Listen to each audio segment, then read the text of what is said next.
ইউটিউবে এসে আল্লামা রেজভী শাহ হুজুর কিবলাকে ইন্ডিকেট করে বিভিন্ন খুঁচায় খুঁচায় কথা বলে। যেই দিন আমরা এই মাঠে সুন্নিয়তের কাজ করেছি ওই দিন এই মৌলবীদের অধিকাংশের মা বাবার বিয়েও হয় নাই।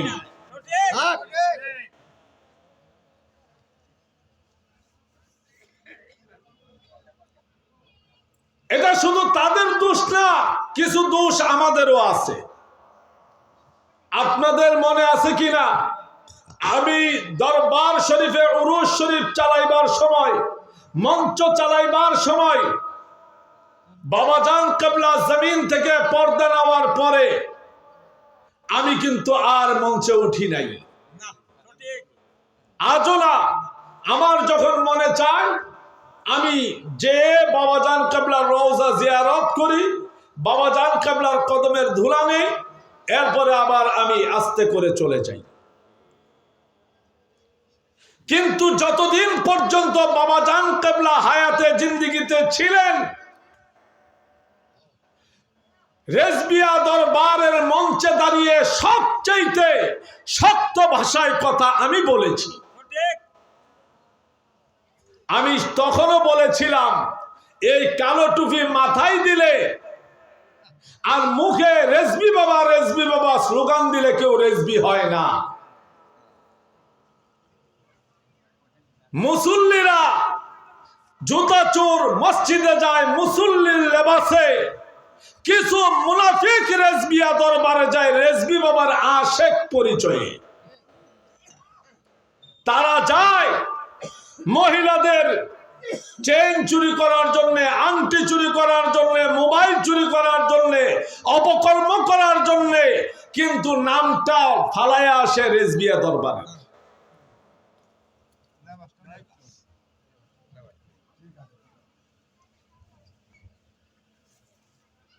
আজকে যারা মুরব্বী আছেন তারা আমাকে বলতে হবে, আল্লামা রেজভী শাহ হুজুর কিবলার ওয়াজ আপনারা শুনেছিলেন যখন আপনারা নেংটা ছিলেন, আপনাদের বাপ দাদারা আপনাদের সময় এই ধরনের সাদা দাড়িওয়ালা ছিল, তখন থেকে আপনারা আল্লামা রেজভী শাহ হুজুর কিবলার ওয়াজ শুনেছেন। বলেন দেখি, কোনদিন বাবাজান কিবলা স্টেজে লালনের গানকে দলিল হিসেবে ব্যবহার করছেন? জীবনে কোনো একটা ওয়াজ যদি আপনারা আমাকে প্রমাণ করাইতে পারেন যেন লালনের গানকে আল্লামা রেজভী শাহ হুজুর কিবলা দলিল করেছেন, তাহলে আমি এখান থেকে জুতার মালা নিয়ে উঠে যাব। আল্লামা রেজভী শাহ হুজুর কিবলার জবান ছিল কোরআন, সুন্নাহ, ইজমা, কিয়াস।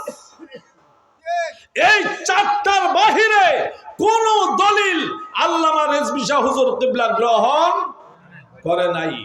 আমার মুর্শিদ তিনি যেটা গ্রহণ করে নাই, এখন যদি স্বর্গ থেকে কোন দেবতা ঈশাও আমাকে নতুন করে বলে যেন তুমি এই উসুলে আরবার বাহিরে কোনো কিছু মানো, তাম পৃথিবী মানলো, আমি আব্দুল কাইয়ুম আল হুসাইনি মানব না। কারণ আমি মনে করি না স্বর্গের দেবতার ক্ষমতা আমার মুর্শিদ কিবলার চাইতে বেশি, লালনের ক্ষমতা আমার মুর্শিদের চাইতে বেশি, গণিসার ক্ষমতা আমার মুর্শিদের চাইতে বেশি। এই আকীদা যার অন্তরে আছে ওই লোক রেজবিয়া দরবারের মুরিদ না, এটা পাক্কা মুনাফিক।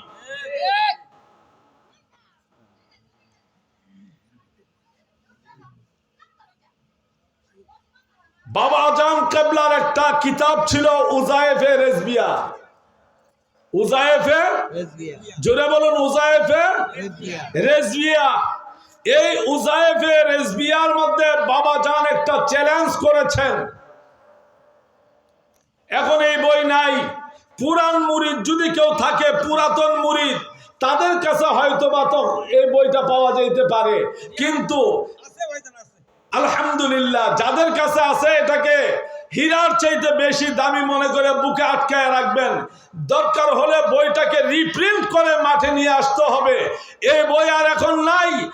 এই উজায়েফে রেজবিয়ার প্রথম দিকেই বাবাজান কিবলা একটা চ্যালেঞ্জ করেছেন, যে চ্যালেঞ্জ এই গোটা বাংলাদেশে, ভারতে, পাকিস্তানে অন্য কোনো পীর করতে পারেন নাই। তিনি বলেছিলেন যেন আমি রেজবির ব্যাপারে যদি তোমার মনে কোনো সন্দেহ থাকে তাহলে তুমি পরপর 3 রাত্র প্রত্যেক রাত্রে 1000 বার দুরূদ শরীফ পড়ে ঘুমিয়ে যাবে। 3 রাত্রের মধ্যে নবীজির দরবারে আরজি দিবে যেন ইয়া রাসূলুল্লাহ, ইয়া হাবিবাল্লাহ, আমি রেজবি হক নাকি না হক সেটাকে প্রমাণ করে দেন। যদি নবীজি আমার পক্ষে রায় দেয়,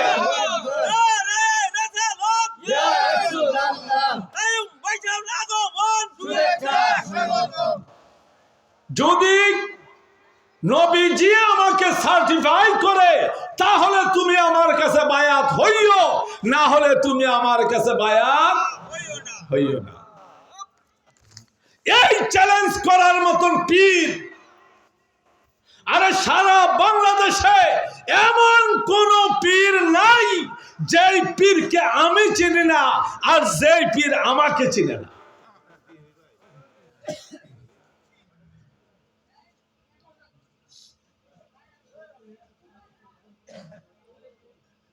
আমি আগেও কথা বলতাম, কিন্তু বাবাজান কেবলার কিছু রেস্ট্রিকশন ছিল, এই জন্য কথা বলি নাই। তখন বাবাজান কেবলা যখন জমিন থেকে জাহেরান পর্দা নিয়ে চলে গেছেন তখন আমার সেই রেস্ট্রিকশন উঠে গেছে।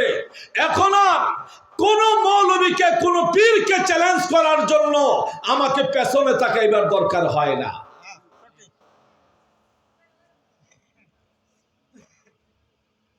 মাইজবান্ডারীদের বদ আকীদা, সুরেশ্বরীদের বদ আকীদা, ভণ্ড শিয়াদের বদ আকীদা, এই লালনদের বদ আকীদা, বাউলদের বদ আকীদা, ব্রাহ্মণ্যবাদের বদ আকীদা, এইগুলোকে আইনা রেজবিয়া দরবারের মধ্যে ঢুকাইয়া রেজবিয়া দরবারের পরিবেশকে ধ্বংস করে দিচ্ছে কিছু ভক্ত নামক মুনাফিক। আমাদেরকে কোন পথে যেতে হবে এটা আমার মুর্শিদ কেবলা শিখাইছেন কি শিখান নাই?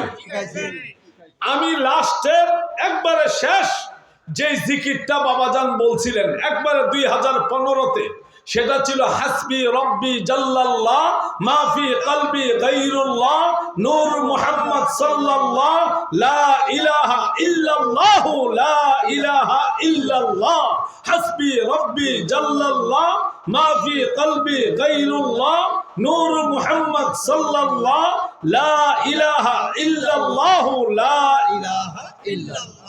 এটা হলো লাস্টের ওজিফা, লাস্টের জিকির।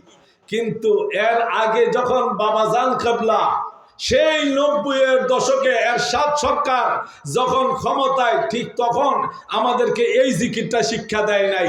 তখন জিকির শিক্ষা দিতেন Yahoo Yahoo Yahoo Yahoo Yahoo Yahoo, এই জিকিরটা শিক্ষা দেন নাই?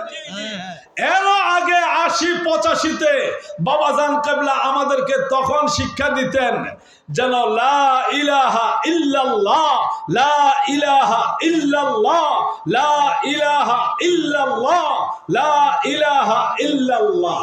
তাহলে ধাপে ধাপে ধাপে ধাপে বাবাজান কেবলা কোথায় নিয়ে গেছেন? একেবারে লাস্টে যারা মুরিদ হইছেন 2005-এর পরে, 2005 সালের পরে যারা মুরিদ হইছেন তারা হলেন 3 মিনিটে মুরিদ। কয় মিনিটে? 3 মিনিটে বাবাজান কেবলা মুরিদ করে দিচ্ছেন। কিন্তু এই যে সাদা দাড়িওয়ালা যেগুলো আছে, আমাদেরকে মুরিদ করাইবার সময় বাবাজান কেবলার সময় লাগতো কমসে কম 30 মিনিট।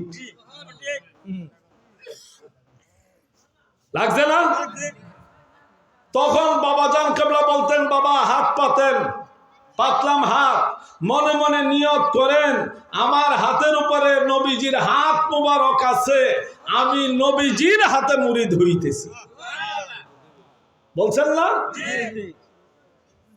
এরপরে বলতেন, প্রথম আউযু বিল্লাহ বিসমিল্লাহ পড়াইতেন, এরপরে ইস্তিগফার পড়াইতেন, কালিমা শরীফ পড়াইতেন, পড়াইয়া বলতেন আমি মুরিদ হইতেছি নূরে খোদা, নূরে মুজাসসাম, গায়েবের খবর দাতা, হাজির ও নাজির নবী আহমদ মুস্তাফা, মুহাম্মদ মুস্তাফা সাল্লাল্লাহু আলাইহি ওয়াসাল্লামের পবিত্র হাত মুবারকে কাদেরিয়া, বরকতিয়া, রেজিবিয়া, আলিয়া তরিকা মুতাবেক মাওলানা গাজী আকবর আলী রেজবি সাহেবের উসিলায়,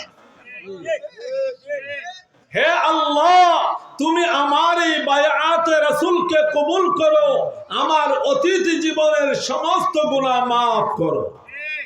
হে আল্লাহ আমি এই মুহূর্তে মুসলমান হইতেছি, ইসলাম ধর্ম গ্রহণ করলাম, ঈমান আনলাম, আল্লাহ ছাড়া আর কোনো মাবুদ নাই, হযরত মুহাম্মদ সাল্লাল্লাহু আলাইহি ওয়াসাল্লাম আল্লাহর রাসূল। আমি ইসলাম ছাড়া সকল ধর্ম হইতে বেজার হইলাম, বিমুখ হইলাম। বলতো কিনা? হে আল্লাহ আমি ওয়াদা করতেছি এখন থেকে 5 ওয়াক্ত নামাজ আদায় করব, রোজা রাখব, উপযুক্ত হইলে হজ যাকাত আদায় করব। হে আল্লাহ আমি ওয়াদা করতেছি আমি এখন থেকে মিথ্যা কথা বলবো না, খারাপ পথে চলবো না, অন্যের হক নষ্ট করব না, চুরি করব না, জেনা করব না, পিতামাতার নাফরমানি করব না, সর্বদা শরীয়তের বিধি বিধান মানিয়া চলব। এই বায়াতের ভিতরে আরো সময় লাগবে, এই জন্য আমি পুরোটাতে গেলাম না। তাহলে বলেন আপনারা যারা নতুন মুরিদ হইছেন, আপনারা ডিজিটাল যুগের মুরিদ আর আমরা অ্যানালগ যুগের মুরিদ।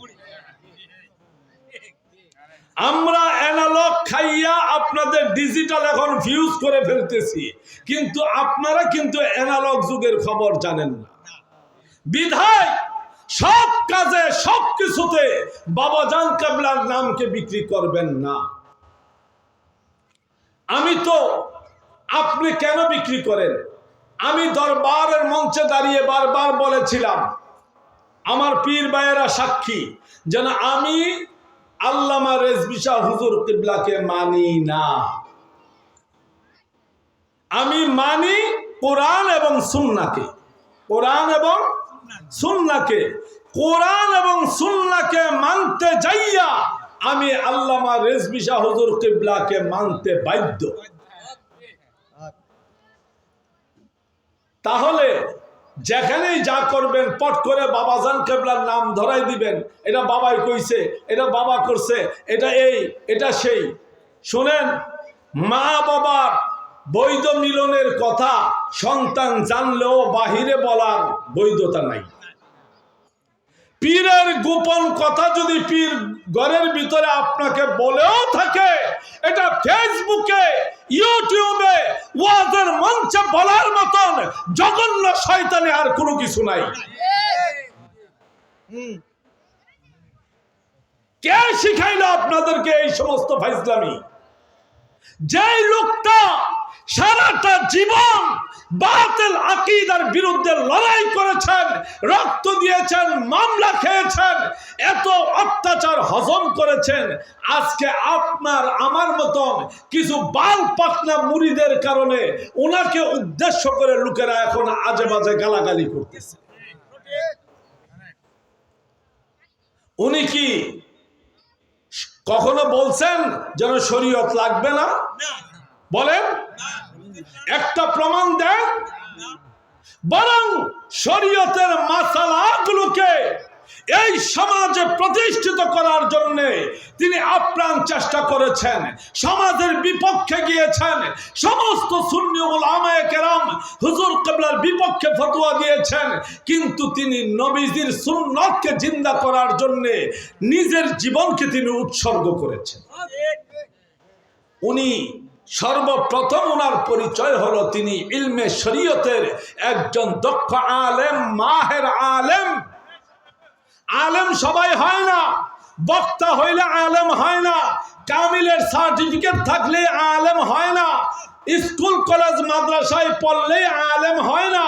আলেমের একটা ডেফিনেশন আছে, আল ইলমু ইলমানি ইলমুম বিল লিসান ওয়ালাকা হুজ্জাতুল্লাহি তাআলা আলা ইবনে আদম ওয়া ইলমুম বিজ-জিনান ফাযালিকা ইলমুন নাফি'। ইলম হলো দুই প্রকার, একটা হলো ইলমুম বিল লিসান, আরেকটা হলো ইলমুম বিজ-জিনান। একটা হলো জবানের ইলম, শরীয়তের ইলম, আরেকটা হলো ইলমুম বিজ-জিনান, ইলমে বাতিন, যেটার নাম হলো ইলমে মারিফাত। এই দুইটা ইলম যখন একত্রিত হয় তখন ওই লোকটাকে বলা হয় আলেম। আল্লামা রেজভী শাহ হুজুর কিবলা সাধারণ কোন মোল্লা মৌলবী নন।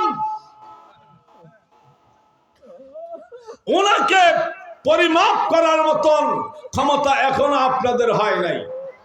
বিধায় আগে আমাদের নিজেদের পরিবর্তন হতে হবে। আমাদের মধ্যে যারা অতি উচ্ছৃঙ্খল তাদেরকে থামায়া দেন। আমি কথা বলবো, কই আমার গালাগালির প্রয়োজন নাই। বাবাজান কিবলা কাউকেই গালাগালি করেন নাই। মাসালা বলার দরকার মাসালা বলছেন, মানা না মানা এটা যার যার বিষয়। এখন আপনি গালি দিচ্ছেন এক মৌলবীকে, সেই মৌলবী গালি দিচ্ছে রেজভী সাহেবকে তুলে। কেন আপনার জন্য বাবাজান কেন গালি খাবেন?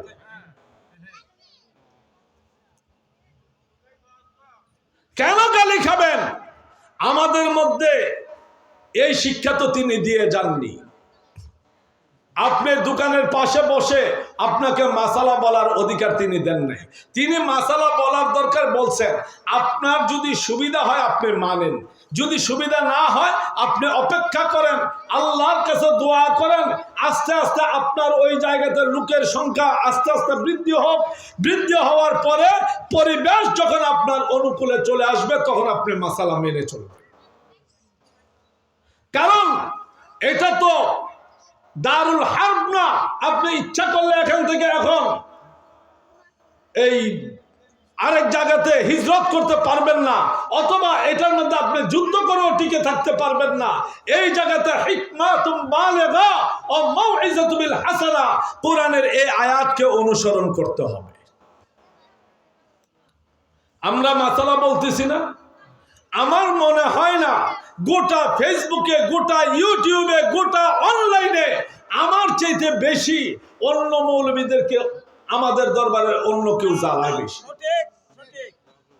কই, আমি তো সবাইকেই জ্বালাই, কিন্তু কেউ তো উল্টা বাস আমার দিকে আনে না। কেন আনে না? কারণ আমি এমন সুযোগ দেব না যেই সুযোগের কারণে সে আমার মুর্শিদ ধরে কথা বলবে। কথা কি বুঝাইতে পারতেছি? আমি কোরআনের যে আয়াত বলেছিলাম এই আয়াতটা খেয়াল করবেন। এই আয়াতের সাধারণ তরজমা হলো কুনতুম খায়রা উম্মাতিন উখরিজাত লিন-নাস। আল্লাহ পাক উম্মতে মুহাম্মাদীকে মানে আমাদেরকে উদ্দেশ্য করে বলতেছেন, তোমাদেরকে সমস্ত মানুষদের থেকে বাছাই করে আমি উত্তম জাতি, উত্তম উম্মত হিসাবে সৃষ্টি করেছি। তা'মুরুনা বিল মা'রুফ, তোমরা মানুষকে সৎ কাজের আদেশ করবে। ওয়া তানহাউনা আনিল মুনকার, এবং অসৎ কাজ থেকে তোমরা বিরত থাকার আহ্বান জানাবে। আমার মহান মুর্শিদ কিবলা একজন মুজাদ্দিদ। কি জোরে বলুন? মুজাদ্দিদ। গত কয়েকদিন আগে দেখলাম মাঝবান্ডারের এক পীর বলতেছে বর্তমান যুগের মুজাদ্দিদ যে কে এটা নাকি আমরা আলেমরা জানি না। আসলে ওই যে আগে একটা গল্প বলতো মানুষ, যেন কলসি হলো 2.5 হাত আর বউ হলো 1.5 হাতটা, 1.5 হাতটা বউয়ের হাতের পরিমাণ হলো 1/2 হাত। এখন কলসির তলা তো 2.5 হাত, কলসির তলা 2.5 হাত, আর বউয়ের টোটাল বডি 1.5 হাত। তাইলে তার হাতটা হবে কতটুকু? 1/2 হাত।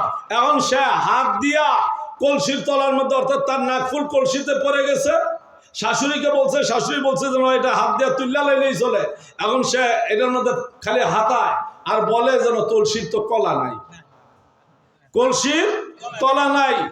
আসলে কলসির ঠিকই তলা আছে, তার হাত ওই পর্যন্ত যাওয়ার ক্ষমতা নাই।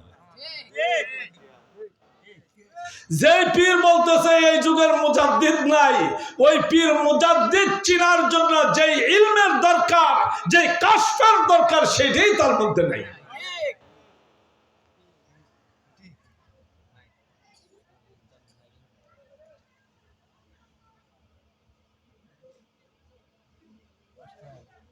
শুনেন, আমি সহজ ভাষায় বলি, সহজ ভাষায়, কোন মাইয়ারে, কোন ছেলেকে যদি কালা বউ বিয়া করাইতে চান, সে কি সহজে রাজি হবে? হ্যাঁ, চামড়া কালা হইলে সহজে কেউ মাইয়া বিয়া করতে চায়? আচ্ছা, মাসালাটা মনে রাখবেন, আমি কোন মাসালা কিভাবে বলতেছি এটা নলেজে রাখবেন। এখন মাইয়া যদি সুন্দরী হয়, চোখের মনিটা যদি মাইয়ার চামড়ার মতন এমন সাদা হয়, হে মাইয়া কেউ বিয়া করাইবেননি? হ্যাঁ, কেন? নো, হয় নাই। চোখের মনি তখনই সাদা হবে যদি এটার পাওয়ার চলে যায়। তার মানে এটা কি? কানা, অন্ধ।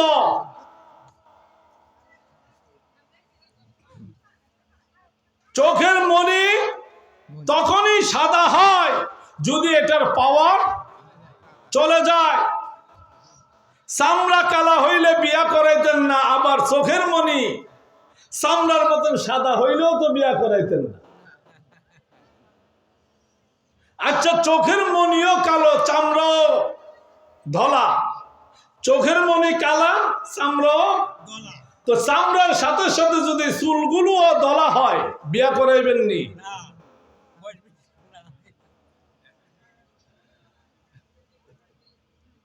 এটা করাইবেন না কে? সবাই তো ধলা পছন্দ করেন।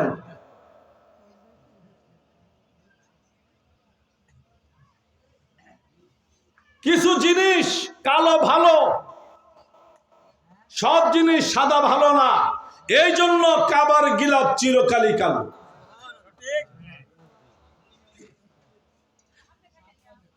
সকল ফুলের মধ্যে ফুলের রানী বলা হয় কোন ফুলকে? আরে গোলাপ তো আছে 180 প্রকারের। কোন গোলাপ? ব্ল্যাক রোজ, কালো গোলাপ। সবচাইতে দামি হীরার নাম হলো ব্ল্যাক ডায়মন্ড, কোহিনূর।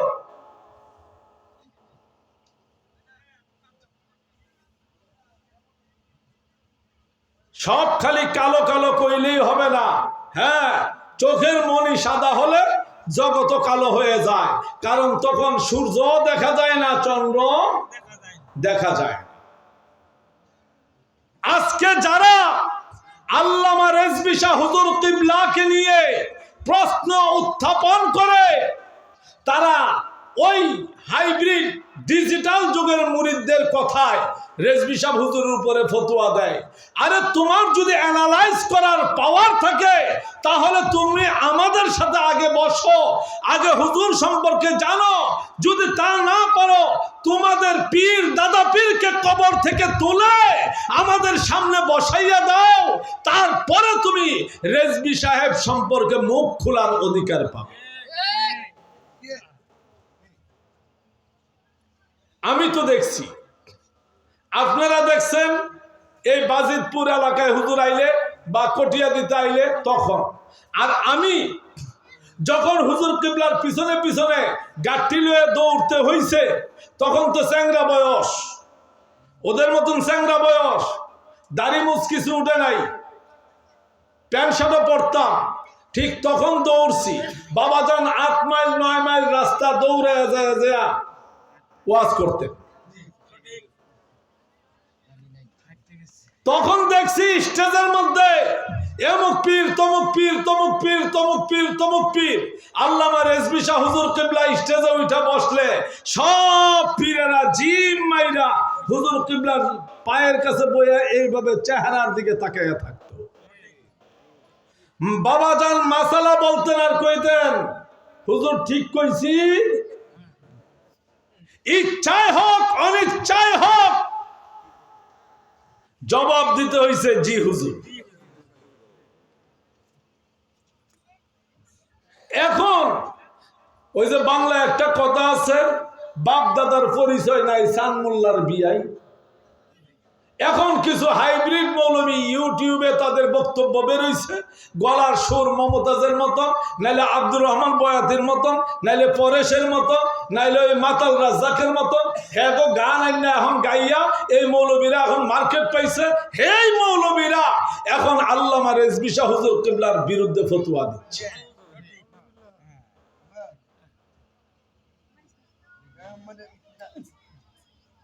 আমি অনেকের অনেক গোপন কথাই জানি, যা প্রমাণ করে দিছি বিগত কয়েক বছরে। আমার মনে হয় আমার খাবলা থেকে বাংলাদেশের খুব কম পীরে আছে যারা রেহাই পাইছে। শেষ সময়ে আপনাদের মনে আছে কিনা, এই রেজবিয়া দরবারের মধ্যে আমরা জাহাঙ্গীর সুরেশ্বরী সদরুদ্দিন চিশতির বই নিষিদ্ধ ঘোষণা করছিলাম মাইকে অ্যানাউন্স করে। হ্যাঁ, বাবাজান কেবলাকে যখন যাইয়া জানাইলাম, বাবাজান কেবলার কাছে বিষয়টা উপস্থাপন করলাম, বাবাজান কেবলা বললেন তারা কিন্তু বড় ভাইজান কেবলার অনুমতি নিয়েই স্টল বসাইছে। কিন্তু যখন বাবাজানকে বিষয়টা জানাইলাম, বাবাজান বলল বাবা এটা বন্ধ করেন, কারণ মুসল্লির বেশে জুতা চুর ঢুকছে। মুসল্লির বেশে জুতা চোর ঢুকছে, এটা বন্ধ করেন। এরপরে বাবাজান বললেন এই সুন্নিদের কাদের মধ্যে পা দিয়া এই শিয়ারা দাঁড়াইতেছে, এই শিয়ারা ওয়াহাবিদের চাইতেও জঘন্য, বাবা তাদের বিরুদ্ধে লড়াই করতে হবে। আজকে যখন বাংলাদেশের কোন পীর মুখ খুলে না, কোন বক্তা শিয়াবাদের বিরুদ্ধে মুখ খুলে না, সর্বপ্রথম গোলামে রেজবি হিসাবে, মুজাদ্দিদে জামানের একজন গোলাম হিসাবে আমি আমার মাথায় সমস্ত দায়ভার নিয়ে এই শিয়াদের মুখোশ উন্মোচন করলাম। এরপরে মামলাও খাইলাম। প্রত্যেকটা মামলার প্রধান আসামি আমি। প্রধান আসামি মামলাতে কারে দেওয়া হয়?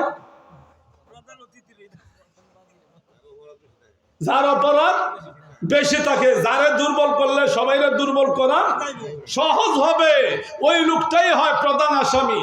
তো তারাও বুঝছে, এই দেশের শিয়া পীরেরা বুঝছে, শিয়া পীরের দালালেরা বুঝছে যেন যদি রেজবির এই আগুন টিকে যায় তাহলে যে কোনো সময় আমাদের পীরালির গদি নড়বড়ে হয়ে যাবে।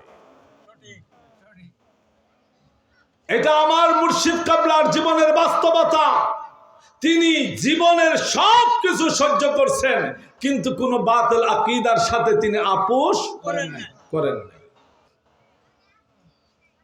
আজকে আমাদেরকে দেখে আরে কি বলবো, এখনকার কোন হুজুরদের ওয়াজ আমি শুনি না, আমার বউ শুনে না, আমার ঘরের মধ্যে কোন হুজুরের ওয়াজ নাই। এক সময় আব্দুর রহমানের আমাদের পীর ভাই হিসাবে তার ওয়াজ নিয়ে আমি এলাকার মধ্যে ছাড়ছিলাম যেন কিছু মানুষ শুনুক, কিছুটা বুঝুক। কিন্তু যখন দেখলাম যেন তার মধ্যে রূপ ঢুকা গেছে শিয়া ভাইরা, তখন আমি তাকে প্রত্যাখ্যান করলাম এবং সব জায়গায় প্রকাশ্যে নিষেধ করে দিলাম যেন আব্দুর রহমানের ওয়াজ যাতে কেউ না শুনে, কেননা তার আদর্শ আর আমার মুর্শিদ কাবলার আকীদা এক নাই। কথা বুঝাইতে পারতেছি? এই একজন ছাড়া আমি দরবারের অন্য কোন আলেমের বিরোধিতা করি না।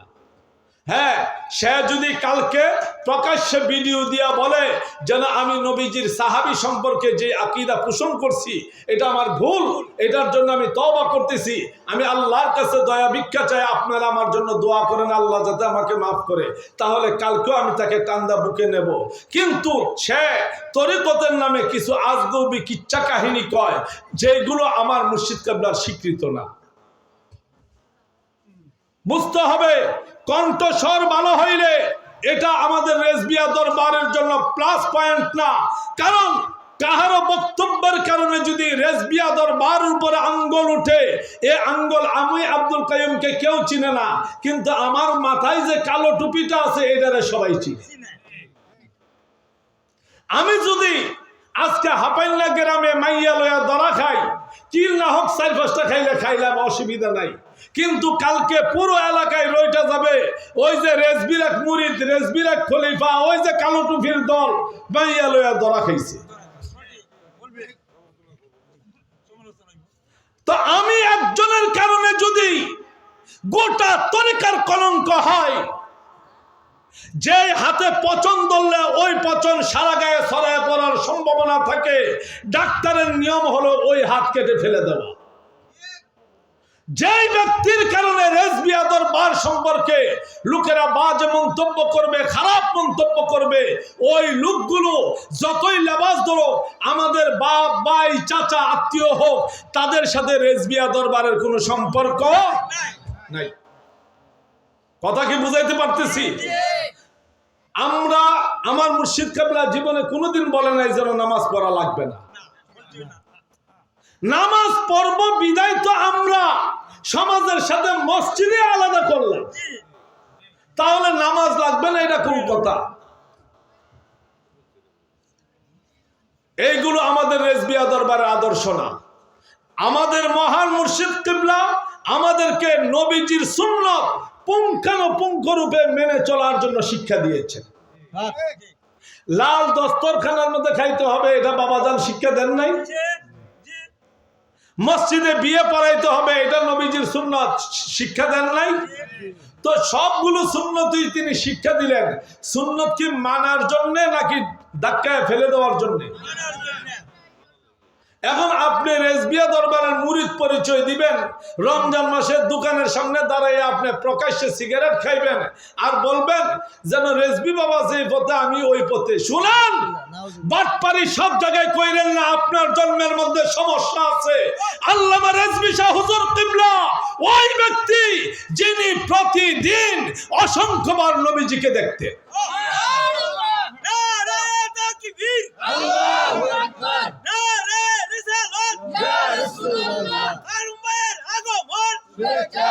আপনি বাবাজান কেবলা হায়াতে জিন্দেগি পেয়েছেন 156 বছর। উনি জীবনে যতগুলো পান খাইছেন, পান পান আপনার এবং আপনার বাবার সারা জীবনে এতগুলো ভাতও খান নাই। আপনি এসেছেন বাবাজান কেবলার সাথে নিজেকে তুলনা করতে। বাবাজান কেবলা কি রাস্তার মধ্যে রমজান মাসে দাঁড়ায় সিগারেট খাইছে?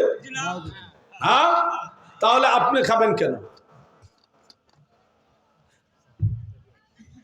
বাবাজান কেবলার হাল ছিল, তিনার একটা স্তর ছিল, তিনি ছিলেন শায়েখে ফানি। জাহিরি জগতে ওনার কোনো বিচরণ ছিল না। একটা সময় তিনি এমন ভাবে নিজেকে নবীজির কদমে উৎসর্গ করে দিলেন যেন যে যাইতো, যে সাইন চাইতো তারই সাইন করে দিতেন। কিসের কাগজ, কি এর লেগে, এটাও বাবাজান জানতে চান না।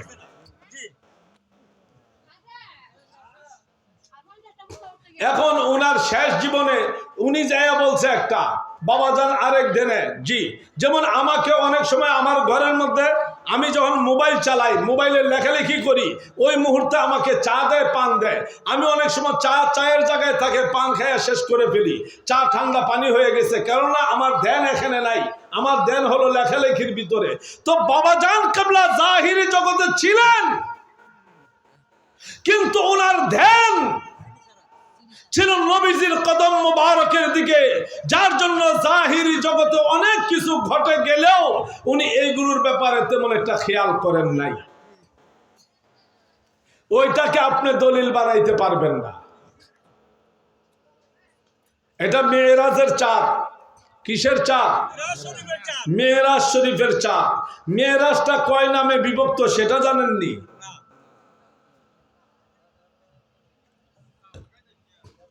আমারা তো আনছেন 10টা বাজে, একে তো আমি অসুস্থ, এর কথা 12 ঘন্টা জার্নি করে আসছি,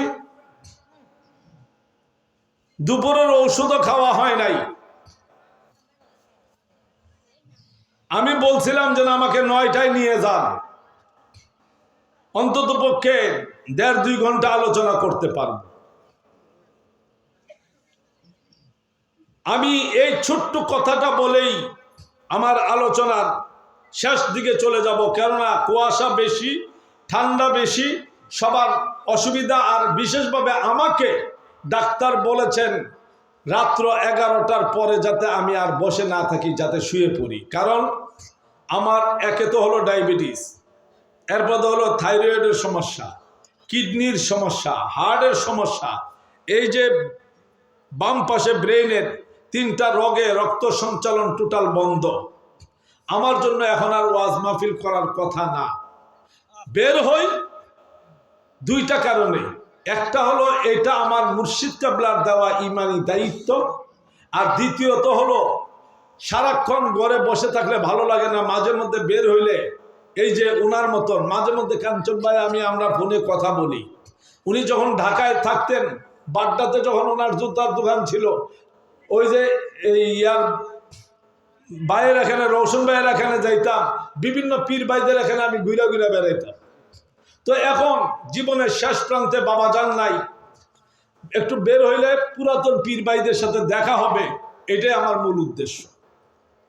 আমি নিজের আমার এখানে ওই যে এই করল্লা, উস্তা, মিষ্টি কুমড়া, লাউ, সিম সব জাতের চাষাবাদ শুরু করছি। কারণ ওই মুড়িদের টাকা দিবে, মুড়িদের টাকার আশায় বসে থাকা সম্ভব না। আমাকে হালাল কিছু করতে হবে।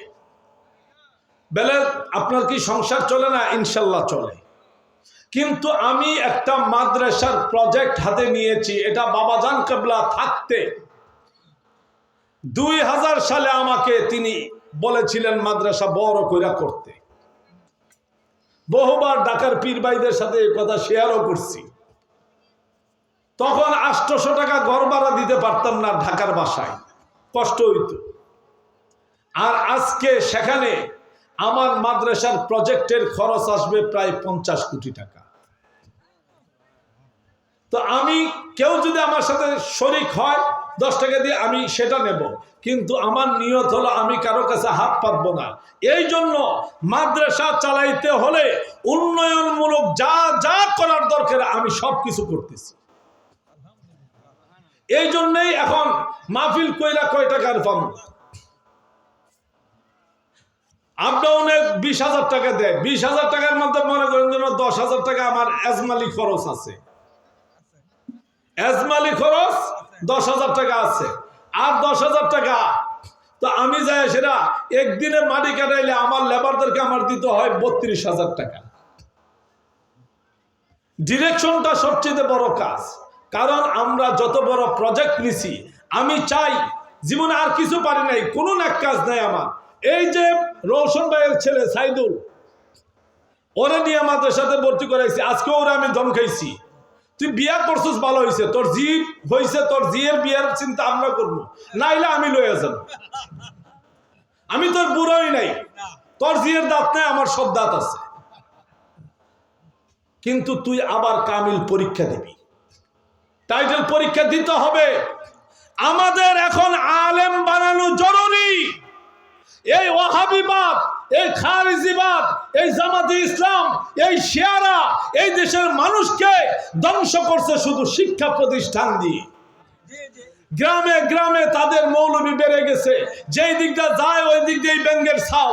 এই ব্যাঙ্গের ছাও বন্ধ করার জন্য আমাদেরকে কিছু মুরগির ছাও, কিছু হাঁসের ছাও ছাড়তে হবে, যাতে এইগুলোরে খাইয়া সমান করে।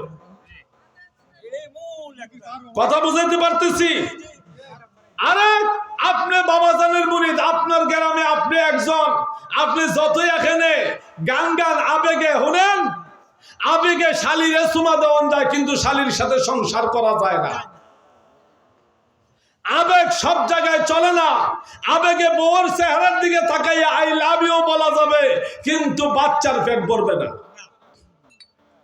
আবেগ সব জায়গায় চলে না। আপনি আবেগে এখানে মাইক পাইয়া ইচ্ছা মতো রেজবি বাবার গান গাইলেন, কিন্তু আপনার এলাকার মধ্যে আপনি একজনই মুরিদ, অথবা আপনারা দুইজন মুরিদ, অথবা আপনারা তিনজন মুরিদ। আপনি যখন মারা যাবেন তখন আপনার এলাকায় আপনার মসজিদের ইমাম পাক্কা ওয়াহাবি, ওই ওয়াহাবি ইমামের সাথে কেউ ঘেঁষাঘেঁষি করার ক্ষমতা নাই। সমাজ মেনটেন করতে যাইয়া ওই ওয়াহাবি ইমাম দিয়েই আপনার জানাজা হবে।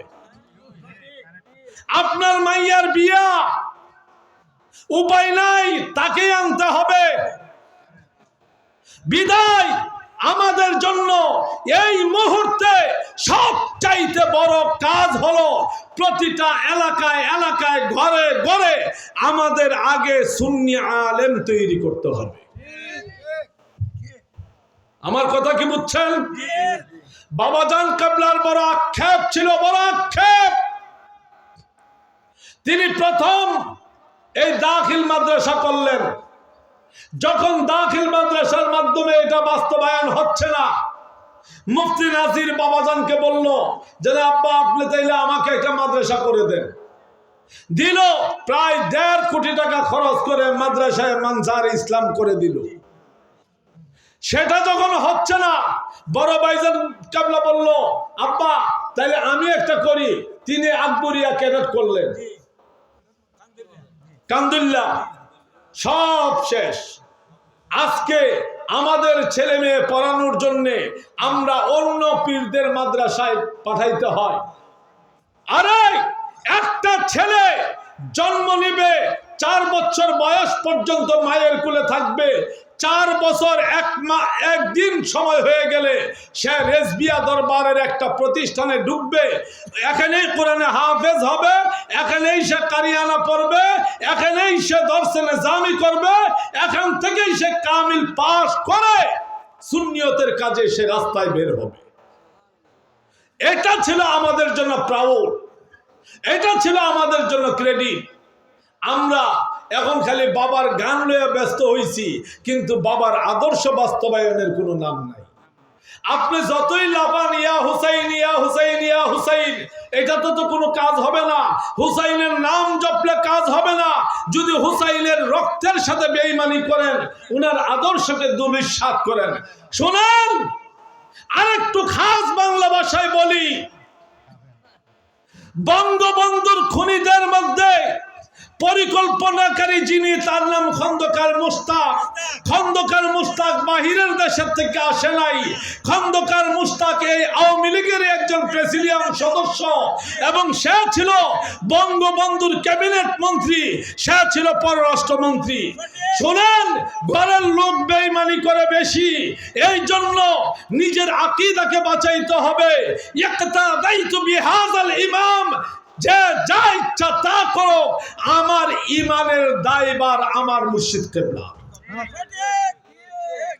ডাইনে বায়ে সামনে পিছনে কে কি করলো এটা আমার দেখার সময় নাই। আমার কাজ হলো আমার মুর্শিদকে অনুসরণ অনুকরণ করে, উনার হুকুম মেনে, উনার আদর্শ মেনে কোনো মতে ঈমান নিয়ে কবরে যাওয়া। আমাকে এখন দাওয়াত দেয় না, আর আমার তখন দাওয়াতের সময়ও নাই, কারণ আমি কাহারও পক্ষে নাই। আমার একটাই পক্ষ, আমার মুর্শিদ কিবলা। আমি কাকে গালি দিতে যাব? বদরুল আমিনকে আমার দ্বারা গালি দেওয়া সম্ভব? আনসার আলীকে গালি দেওয়া সম্ভব? মেজো শাহজাদাকে গালি দেওয়া সম্ভব? কারণ আমি জানি তারা 3 জনেই আমার মুর্শিদ কিবলার আওলাদ। বিধায় হিলে ফাটা ঘষাঘষি মহিষের জীবন শেষ। তারা ভাড়াবাড়ি করবো, আমাকে ইমানের 12টা বাজবো। আমি এইগুলোতে নাই। আমি আছি আমার মুর্শিদ কিবলার আদর্শকে কিভাবে বাস্তবায়ন করা যায় এটাকে নিয়ে। উনারা যা করতেছে করুক, উনাদের ব্যাপারে ফামাইয়া আমাল মিসকালা যাররাতিন খায়রান ইয়ারা ওয়া মাইয়া আমাল মিসকালা যাররাতিন শাররান ইয়ারা। উনারা যদি একটা নেক কাজ করেন এটার জবাব উনারাই দিবেন, উনারা যদি কোনো বদ কাজ করেন এটার জবাব উনারাই দিবেন। আমি এটার মধ্যে সামনেও নাই পিছনেও নাই। বাবাজান কিবলার পীরের বাড়ি কই কোন তো দেখি? বেরেলি শরীফ। বাবাজান কেবলার পীর মানে আমাদের দাদা পীর, ওনার নাম কি না?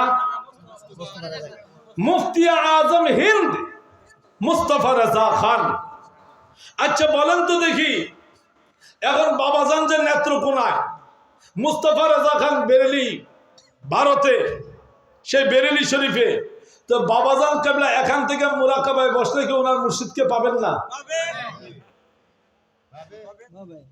আবার আলা হযরত যিনি বাবাজান কেবলার দাদা পীর, বাবাজান কেবলার দাদা পীর, ওনার নাম হলো ইমাম আহমদ রেজা।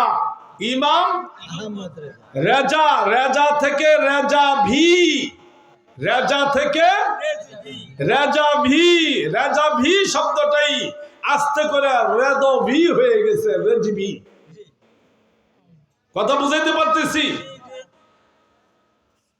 এই হিজরি 14 শতাব্দীর মুজাদ্দিদ ইমাম আহমদ রেজা খান ফাজলে বেরলভী রাদিয়াল্লাহু তাআলা আনহু, ওই ব্যক্তি যিনি উনার ক্ষণ হায়াতে জিন্দেগিতে 1000 মতান্তরে 1200 মতান্তরে 1400 কিতাব লিখেছে।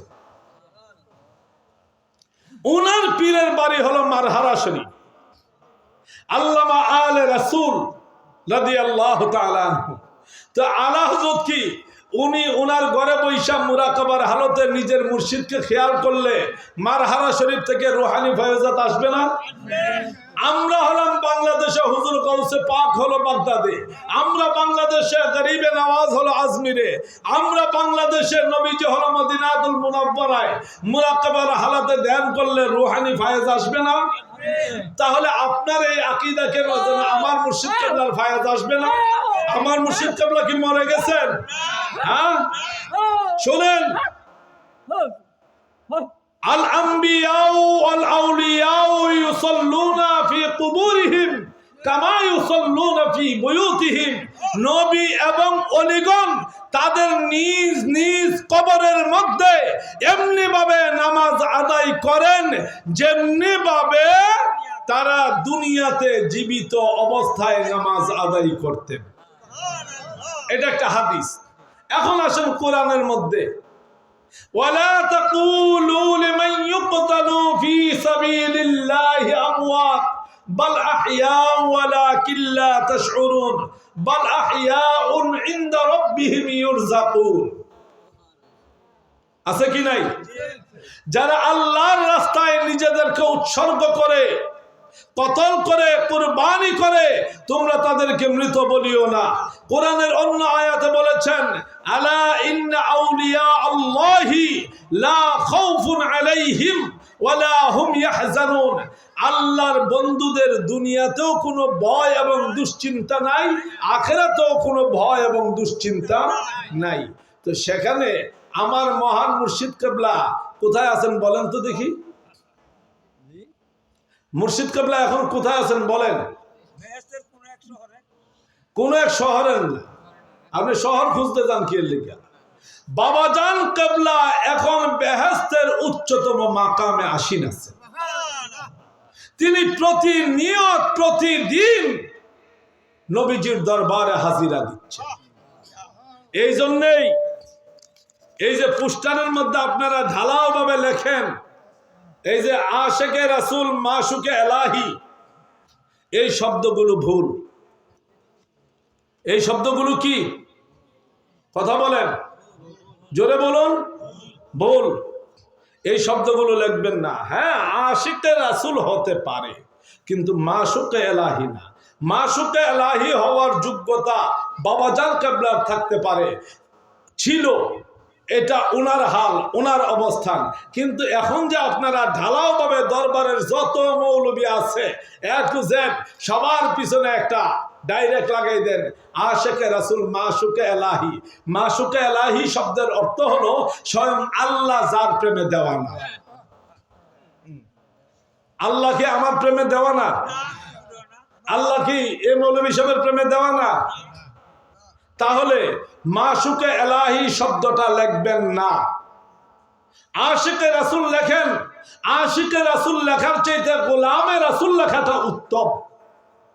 আশিকে রাসূল লেখার চাইতে গোলামে রাসূল লেখাটা উত্তম। কারণ নবীজির আশিক হওয়ার জন্য যে যোগ্যতা সেটা আমাদের নাই। আমরা কিভাবে আশিক হব? হযরত আব্দুল্লাহ ইবনে রাওয়াহা নাম শুনছেন? নবীজির একজন সাহাবী, নবীজির একজন সাহাবী আব্দুল্লাহ ইবনে রাওয়াহা একবারে টকবকে যুবক, ওনার মতন নতুন বিয়ে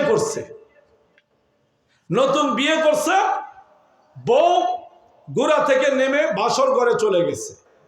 আব্দুল্লাহ ইবনে রাওয়াহা গুড়া থেকে নেমে এক পাও বাসর ঘরের ভিতরে আরেক পাও বাহিরে, এক পা বাসর ঘরের ভেতরে আরেক পা বাহিরে। এমন সময় নবীজির দরবার থেকে একজন এসে খবর দিল, হে আব্দুল্লাহ ইবনে রাওয়াহা, নবীজি তোমাকে খবর দিয়েছেন আল্লাহর রাসূল তোমাকে মুতার যুদ্ধে যাওয়ার জন্য হুকুম দিয়েছে। ঘরে নতুন বউ, গলায় নতুন মালা। আব্দুল্লাহ ইবনে রাওয়াহা যৌবনের প্রথম রাত, এক পা ভিতরে আরেক পা বাহিরে। তিনি এক সেকেন্ড সময় চিন্তা করলেন না কি করতে হবে। উনি ভিতরের পা টান দিয়ে বাহিরে আনলেন, ঘোড়ায় উঠলেন, নবীজির দরবারে হাজির হয়ে গেলেন। নবীজি তিনজনের নাম নিলেন। এক নম্বর নিলেন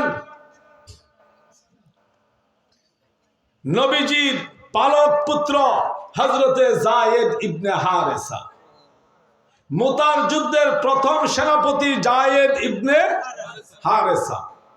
এবার নবীজি বললেন, যায়েদ ইবনে হারেসা যদি শহীদ হয়ে যায়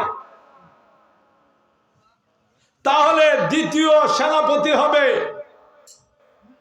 জাফর ইবনে আবি তালিব, মাওলানা আলীর ছোট ভাই, ইমাম হাসান হুসাইনের চাচা, নবীজিরও চাচাতো ভাই জাফর ইবনে আবি তালিব। যদি জাফর ইবনে আবি তালিবও শাহাদাত বরণ করে তাহলে 3 নম্বর সেনাপতি হবে আব্দুল্লাহ ইবনে রাওয়াহা। আব্দুল্লাহ ইবনে রাওয়াহাও যদি শহীদ হয়ে যায় তাহলে তোমরা তোমাদের মধ্য থেকে একজনকে সেনাপতি বানাইয়া নিও।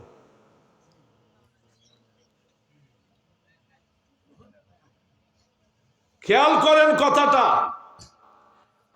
নবীজি তিনজনের নাম বলেছেন, তিনজনকে সেনাপতি করেছেন, তিনজনের বেলায় বলেছেন যদি শহীদ হয়ে যায়। সাহাবায়ে কেরামের অন্তরে এই বিশ্বাস চলে আসলো, আল্লাহর রাসূলের নূরানি জবান মুবারকে যেহেতু আমাদের নামের সাথে শহীদ শব্দটা সংযুক্ত হয়েছে, নিশ্চিত আমরা শহীদ হয়ে যাব। আর আজকে 1.5 পৃষ্ঠার মৌলবীরা কয় নবী গায়েব জানে না। সাহাবীদের আকীদা হলো নবীজি ইলমে গায়েবের মালিক মুখতার।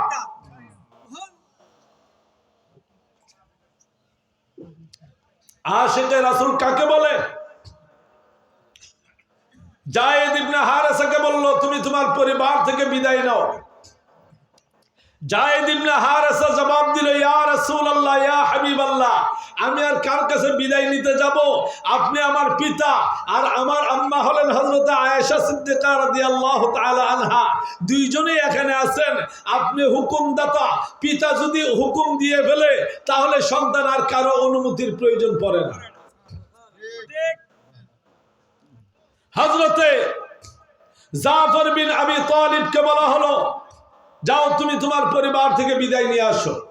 উনি উঠানের মধ্যে দাঁড়াইয়া স্ত্রীকে ডাক দিলেন। ওনার স্ত্রী বললেন, আপনি ভেতরে আসেন। তিনি বলতেছেন যেন তুমি বাহিরে আসো, না আপনি ভেতরে আসেন। ভিতরে গেলেন, জিজ্ঞাসা করলেন কি বিষয়? যেন আল্লাহর রাসূল আমাকে মুতার যুদ্ধের সেনাপতি করেছেন। হযরতে জাফরের স্ত্রী হাত তুলে দিল, আল্লাহ আপনি আমার স্বামীকে ইসলামের যুদ্ধে বিজয়ী বানাইয়া সহি সালামতে ফিরাইয়া আনলেন। হযরতে জাফর তলোয়ারটা টান দিয়া বের করে তলোয়ারের উল্টা পিঠ দিয়া স্ত্রীর হাতের মধ্যে বাড়ি মারলেন আর বললেন, হাত নামাও, সব জায়গায় বিয়াদবি করবা না। আল্লাহ রাসূলের জবানে আমাকে শহীদ বলে ঘোষণা করেছেন, আমি আর ফেরত আসবো না। আমার আগেও একজনকে শহীদ বলেছেন, আমার পরেও একজনকে শহীদ বলেছেন। বিদায় তুমি নিশ্চিত ধরে রাখো, তোমার দোয়া কবুল হবে না, এই উল্টা দোয়া কইরা লাভ নাই। আমি বিদায় নিলাম। হযরতে জাফরের 3 বছরের বাচ্চা জামা ধরে টান দিলে হযরতে জাফর ধাক্কা মেরে বাচ্চাকে ফেলে দিয়ে ঘোড়ার পিঠে উঠে গেলেন। বাদ রইল হযরত আব্দুল্লাহ ইবনে রাওয়াহা। আব্দুল্লাহ ইবনে রাওয়াহা বাড়ির উঠানে দাঁড়াইয়া নতুন স্ত্রীকে সালাম দিলেন। স্ত্রী বলল, আপনি ঘরের ভেতরে আসেন। আব্দুল্লাহ বললেন, না সম্ভব না, আমি ভেতরে যাব না, এখান থেকেই বিদায়। কিভাবে হয়? আমি আপনার চেহারা দেখি নাই, আপনি আমার চেহারা দেখেন নাই। আমি আপনাকে যুদ্ধে যাইতে বাধা দেব না, কিন্তু আপনার চেহারাটা আমি দেখে রাখি যাতে হাসরের মাঠে চিনতে পারি। হযরত আব্দুল্লাহ ইবনে রাওয়াহা বললেন, বেগম তোমার এবং আমার মধ্যে নতুন বিয়ে হয়েছে, তুমি আমার চেহারা দেখো নাই, আমিও তোমার চেহারা দেখি নাই। এখন তোমার চেহারা দেখার পরে যদি আমার অন্তরে মায়া লেগে যায়, তাহলে আমার জান্নাতে যাইতে দেরি হয়ে যাবে।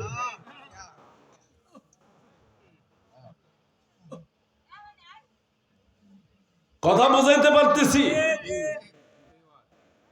আল্লাহর রাসূল আমাকে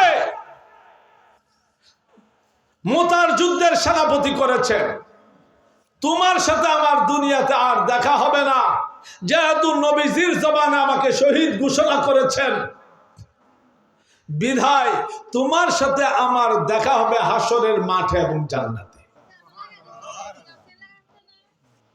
এই যে খালি আশিকে রাসূল বলেন, কয়টা সুন্নত মানছেন, সমাজে কয়জনের কিল খাইছেন, দুই একজনের দুই একটা কথা কয়, এইটাই সহ্য হয় না।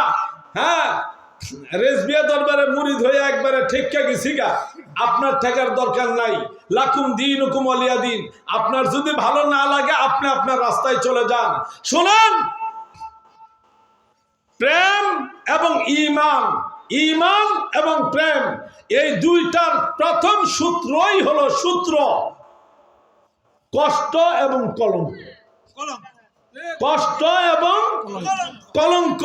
কষ্ট এবং কলঙ্ককে যে ভয় পায়, ঈমানের রাস্তায় প্রেমের রাস্তায় তাকে মানায় না। আপনি সমাজের সাথে যুদ্ধ করতে পারবেন না। ভাই পর হবে, ছেলে পর হবে, ছেলে আপনার খানা দেওয়া বন্ধ করবে, করতেই পারে, কারণ ঈমানের হিসাব ভিন্ন। নবীর স্ত্রী কাফের, নবীর স্ত্রী জাহান্নামে যাবে। নবীর সন্তান কাফের, নবীর সন্তান জাহান্নামে যাবে। নবীর পরিবারের লোকজন কাফের, তারা জাহান্নামে যাবে। এই জন্য নবীর নবুয়তের কোনো ক্ষতি হবে না। আমার ঈমান হলো আমার মুর্শিদ আল্লামা রেজভী শাহ হুজুর কিবলা। যদি ওনার আওলাদের মধ্যে কেউ অপকর্ম করে, সেটার দায়ভার ওনার। এই দায়ভারের জন্য আমার মুর্শিদ কিবলার কদম থেকে কিয়ামত পর্যন্ত আমার ঈমান চুল পরিমাণ নড়বড়ে হবে না।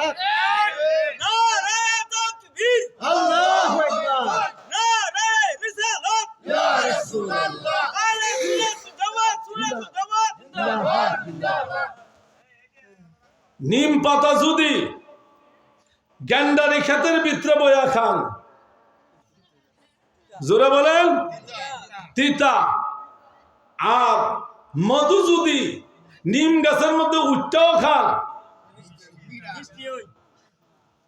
এক টুকরা কয়লাকে 1000 মণ স্বর্ণ দিয়ে বাধাই করে রাখলো, এটার ভিতরের মূল জিনিসটা কয়লা। আর এক টুকরা স্বর্ণকে কোটি কোটি মণ কয়লার ভিতরে লুকাইয়া রাখলো, এটার ভিতরের মূল জিনিসটা স্বর্ণ। আমরা ওই মুর্শিদ কিবলাকে চিনি। আমরা যখন মুরিদ হইছি তখন ডাইনে বাইরে কাউকে দেখি নাই, অন্য কাউকে দেখে মুরিদ হই নাই। রেজবি বাবার চেহারা দেখে, রেজবি বাবার কথা শুনে, রেজবি বাবার মধ্যে নবীজির প্রেম দেখে আমরা ওনার কাছে বায়াতে রাসূল গ্রহণ করেছি। এখন ঝড় তুফান যা কিছু আসুক, সারা দুনিয়ার মোল্লা মৌলবী যতই ফতুয়া দেখ, আমরা আমাদের মুর্শিদের কদম থেকে চুল পরিমাণও সরব না। এমন কাজ করব না যে কাজের কারণে আমার মুর্শিদকে কেউ গালি দিবে। হ্যাঁ, যদি দরজায় আজান দেওয়ার কারণে কেউ গালি দেয়, এই গালি আমার মুর্শিদের উপরে পড়বে না, এটা নবীজির উপরে পড়বে। কার উপরে? জোরে বলুন। এতে রাগ কইরেন না যেন ও রেজবি বাবার গালি দিছে। কে বলছে? এই আজান কি দরজায় রেজবি বাবার? এটা কার? নবীজি। যদি বিয়েতে দপ বাজানোর কারণে, মসজিদে বিয়ে পড়ানোর কারণে যদি কেউ আপনাদেরকে গালি দেয়, রাগ করার কোনো কারণ নাই, কারণ এই গালিও আমার মুর্শিদ কাবলার উপরে পড়বে না, কারণ এটাও নবীজির সুন্নাত। কথা বুঝাইতে পারতেছি? সব জায়গায় চুমা দেওয়া ভালো না। বউরে চুমাইলেন, শালিরে চুমাইলেন, ওই পাশেরটারে চুমাইলেন, ফুলেরে চুমাইলেন, বাচ্চারে চুমাইলেন, সেই হিসাবে যদি মনে করেন যেন ৩৩,০০০ ভোল্টের তারেরও একটা চুমা মারবেন, আপনি চুমা ছাইড়ে দিল, হেতে কিন্তু আপনারা ছাড়তে পারেন। সব জায়গায় রংবাজি করবেন না। কেউ যদি বলদ খাসি কুরবানি দেওয়া লয়ে আপনাদের উপরে বিরক্ত হয়, হোক, আপনারা দিয়েন না। যেমন আমার এই যে 11 তারিখে আমার জন্মদিন গেছে, এই যে 11 জানুয়ারি 27শে পৌষ, আমার মুরিদানরা পাগল হয়ে গেছে খাসি কিনবো। আমি তো হিজরা পিন না। খাসি মানেই তো হিজরা। খাসি মানে কি? জোরে বলেন। যে হিজরা শব্দটার অর্থ বুঝে না, খাসি শব্দটার অর্থ বুঝে না, তারে দইরা আনবেন। তারে গালাগালি করার দরকার নাই, ফিরাফিরি করার দরকার নাই, খালি তারে বসাইয়া তার বিসি 2টা খুললা রেখে দিবেন, বলে এটারই খাসি কয়। খাসি কারে কয় এটা তো বুঝাইতে হইব। তো মুসলমানি করাইলে এটারে খাসি কয় না, বরং বিসি কাইটটা ফালাই দিল ওইটারে খাসি কয়। তো মৌলবী যেহেতু কিতাব বুঝে না, এখন মৌলবীর বিসি ফালাই দিলে নিশ্চয় বুঝবে।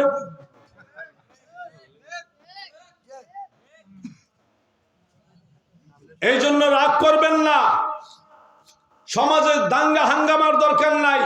আরে আমরা তো আইসি গালি খাওয়ার জন্য। কি খাওয়ার জন্য? লা তাকমিলু ঈমানুল আবদি হাত্তা ইয়াকুলুন নাসু ইন্নাহু লিমাজনুন। সমাজের লোকেরা নবী প্রেমের কারণে যতক্ষণ পর্যন্ত তোমাকে পাগল না ডাকবে, ততক্ষণ পর্যন্ত তুমি পাক্কা ঈমানদারই হইতে পারবে। আমাদের মুর্শিদ কাবলাকে কতজন পাগল বলছে, ভণ্ড বলছে, বলতেছে, অসুবিধা কি? আরে আমরা যারা কাছে ছিলাম, আমরা না জানি মূল ঘটনাটা কি, কোন পুরুষের কতটুকু ক্ষমতা, এটা যার যার বউয়ে জানে। বলেন ঠিক কিনা? তো আমরা যারা রেজবির ঠ্যাং টিপ্পা কালাদারি সাদা বানাইছি, আমরা বুঝি রেজবির পাওয়ারটা কতটুকু। তোমরা দূরের থেকে বাউজের জিয়ার করেন নাতিন, তোমরা আর কিতা বুঝবা? তোমরা তো ডাইনও নাই, বায়ও নাই। রেজবিকে চিনা এত সহজ না। রেজবি ওই ব্যক্তি জিনার চেহারার মধ্যে তাকাইলেই নবীজির নূর দেখা যায়। বেলে তাইলে আমরা যে এতবার তাকাইলাম, আমরা তো দেখলাম না। তুমি দেখবা কেমনে? তোমার নবী তো মাইটটা নবী, তুমি তো মাইটটা নবীর মাইটটা চোখ দিয়ে দেখছো। মাইটটা নবীর মাইটটা চোখ দিয়ে দেখছো। আমরা তো মাইটটা নবীর উম্মত না, আমরা নূরের নবীর উম্মত। আমাদের অন্তরের মধ্যে নূর আছে। আল্লাহুম্মা জাআল ফি কলবি নূরা ওয়া ফি সাদরি নূরা ওয়া ফি সামঈ নূরা ওয়া ফি বাসরি নূরা। আমাদের চোখ, কান, নাক, মুখ, অন্তর সব কিছুর মধ্যে নূর আছে।